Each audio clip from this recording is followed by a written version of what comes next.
Tribunals करू शकतात का, असं सध्या सिब्बलांकडून म्हणणं आहे। त्याशिवाय सिब्बल असं देखील म्हणतात की जेव्हा एखादी व्यक्ती सत्तेत जाते तर त्यावरती सत्तेमध्ये गेल्यानंतर या संदर्भामधले ज्या अनेक इक्वेशन आहेत, ज्या ग्राउंड रियालिटीज आहेत त्या बदलतात। आणि आता सरन्यायाधीशांनी एक म्हटलेलं आहे की जर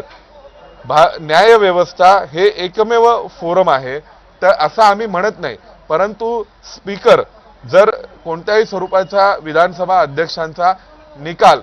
हा निकाल सुद्धा एक प्रकारे एक फोरम आहे, एक क्वासी ज्युडिशियल बॉडी आहे, अर्धन्यायिक बॉडी आहे आणि त्या संदर्भामध्ये निर्णय किंवा त्याविषयीचे सुनावणी त्याविषयीचे निवाडे हे त्या संदर्भित बॉडी समोर ऑथॉरिटी समोर केले जाऊ शकतात। असाही एक स्वरूपाचा प्रश्न हा न्यायव्यवस्थेकडून न्यायाधीशांकडून उपस्थित करण्यात आलेला आहे। कारण त्यांचं असंही म्हणणं आहे की सिब्बल असं म्हणतात की संसद अशा स्वरूपाच्या गोष्टी होऊ देणार नाही, कारण संसदेला जर या संदर्भामध्ये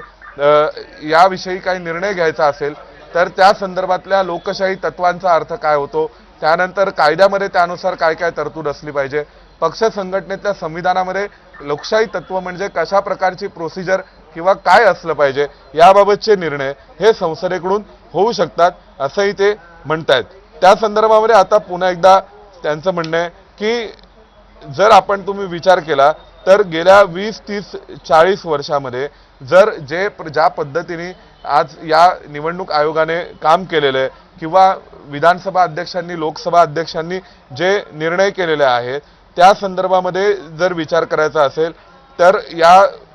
बाबतीतला विचारही पुन्हा व्हावा लागेल की हे सगळं काम कशा प्रकारे करून ठेवलेलं आहे। आता सरन्यायाधीशांनी हे देखील म्हटलंय की तुम्ही कोणत्याही स्वरूपाने असं अंडर एस्टिमेट करू नका की आपले इन्स्टिट्यूशन्स किंवा आपल्या संस्था या संविधानाला कमिटेड नाहीयेत। त्यांनी म्हटलेलं आहे की या संविधानाच्या कमिटमेंटनी काम करणाऱ्या सगळ्या संस्था आहेत आणि या संस्था संविधानाला कमिटेड आहेत, या गोष्टीला अंडर एस्टिमेट करून चालणार नाही। त्यामुळे ते म्हणतात की त्याच दृष्टीने गेल्या 20, 30, 40 वर्षांपासून ह्या सगळ्या संस्थांनी काम केलेलं आहे आणि पार्लमेंट त्यांचं म्हणणं आहे सिब्बलांचं की अल्टिमेटली जो कायदा आहे त्या कायद्याचा अर्थ हा न्यायालयाकडून लावला जातो, संसदेकडून कायदा पास केला जातो आणि आतापर्यंत अनेकदा जे संसदेने कायदे पास केले त्याची तपासणी किंवा त्याची पडताळणी त्याचा रिव्ह्यू हा इथे सर्वोच्च न्यायालयामध्ये केलेला आहे। त्यामुळे सिब्बलांचं असं म्हणणं आहे की या संदर्भामध्ये सुद्धा जे सध्या आयोगाचं म्हणणं आहे किंवा जे विधानसभा अध्यक्षांचं म्हणणं आहे, मग ते लोकशाही तत्वांच्या बाबतीत असेल, पक्ष संघटनेतील संविधानाच्या अनुषंगाने असलेले जे वेगवेगळे वाद आहेत त्या संदर्भात असेल, तर त्या संदर्भातले ज्या वेगवेगळ्या प्रश्न आहेत त्या प्रश्नांचा विचार करण्याची ही एक संधी असू शकते हे प्रकरण, असं सध्या सिब्बलांनी म्हटलंय। त्यामुळे आता पुन्हा न्यायाधीश काही प्रश्न काही शंका या सिब्बलांना विचारतायत आणि सिब्बल पुन्हा हे सांगण्याचा प्रयत्न करतायत की कशा प्रकारे निवडणूक आयोगाचा आदेश, निवडणूक आयोगाचा निर्णय हा चुकीचा होता। त्यानंतर मग त्यांनी हे देखील म्हटलंय की जो कॉन्स्टिट्यूशन बेंच 5 न्यायाधीशांचा न्यायमूर्ती चंद्रचूड यांच्या अध्यक्षतेखाली स्थापन करण्यात आला होता याच प्रकरणामध्ये, त्या कॉन्स्टिट्यूशन बेंचने यापूर्वीच राजकीय पक्ष संघटना आणि विधिमंडळ पक्ष यांच्यातील परस्पर संबंधांविषयीच्या वेगवेगळ्या मुद्द्यांचा निर्णय केलेला आहे आणि त्या निर्णयाच्या आधारावर त्यांनी ऑलरेडी या संदर्भामध्ये निर्णय केलाय। आता पुन्हा सिब्बल असं म्हणतात की जर MLA हे जे आमदार आहेत ते जर अपात्र ठरले तर मग जी लेजिस्लेटिव्ह मेजॉरिटीची टेस्ट आहे म्हणजे विधिमंडळ पक्षामध्ये कुणाकडे बहुमत आहे या आधारावर पक्ष कोणाचा हे ठरवण्याची जी कसोटी आहे त्या कसोटीचं काय होणार। त्यामुळे त्यांनी असं म्हटलेलं आहे की निवडणूक आयोगाने असं म्हटलं की एकनाथ शिंदेंकडे 39 आमदार आहेत आणि त्यामुळे त्यांच्याकडे धनुष्यबाण देण्याचा निर्णय हा आम्ही घेतोय। परंतु त्यावर आता सिब्बलांनी प्रश्न उपस्थित केलाय की जर हे 39 आमदार अपात्र ठरले असते किंवा जर हे 39 आमदार अपात्र ठरणार असतील तर मग कोणत्या कसोटीच्या आधारावर, कोणत्या टेस्टच्या आधारावर निवडणूक आयोग निर्णय करणार आणि सबसिक्वेंटली जर त्यांना अपात्र ठरवलेलं गेलं तर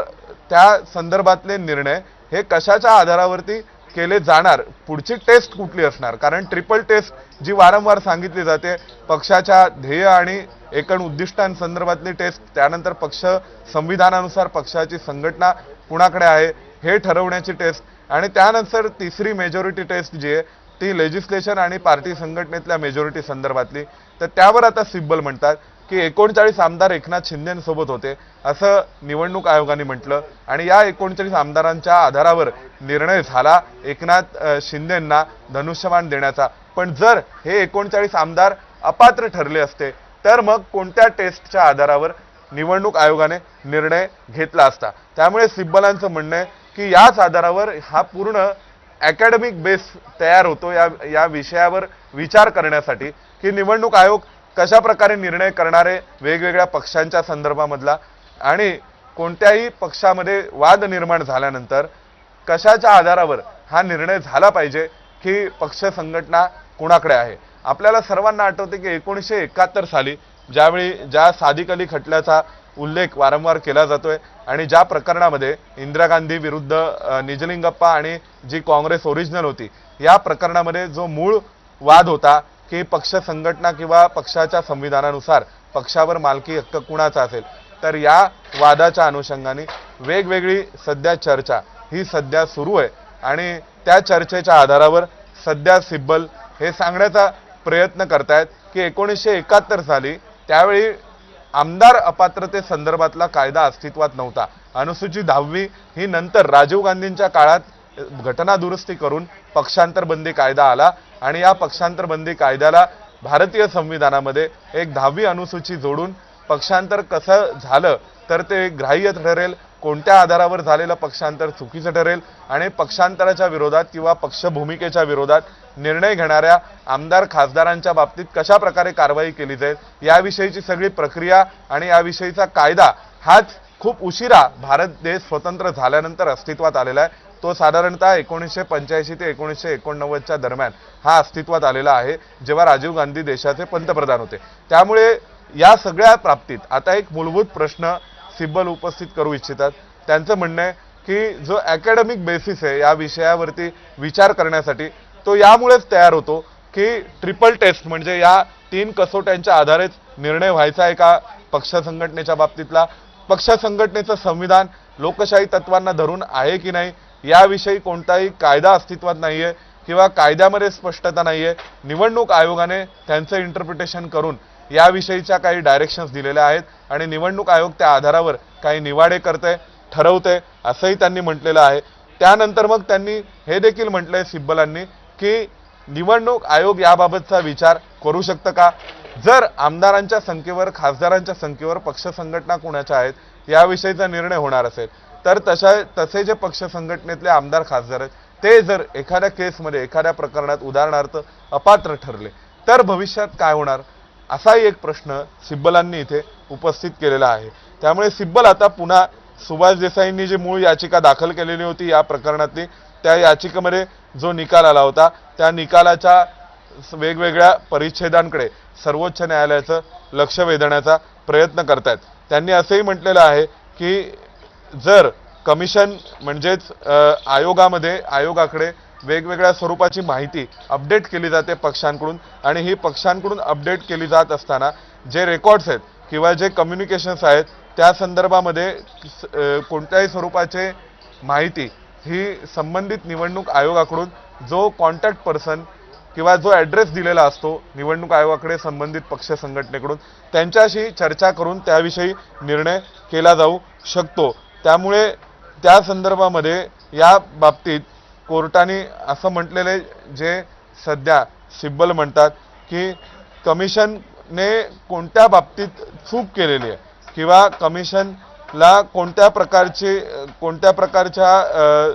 प्रकारची ड्युटी ही आयोगाची आहे, असं कोणतं कर्तव्य आयोगाचं आहे की जे करण्यामध्ये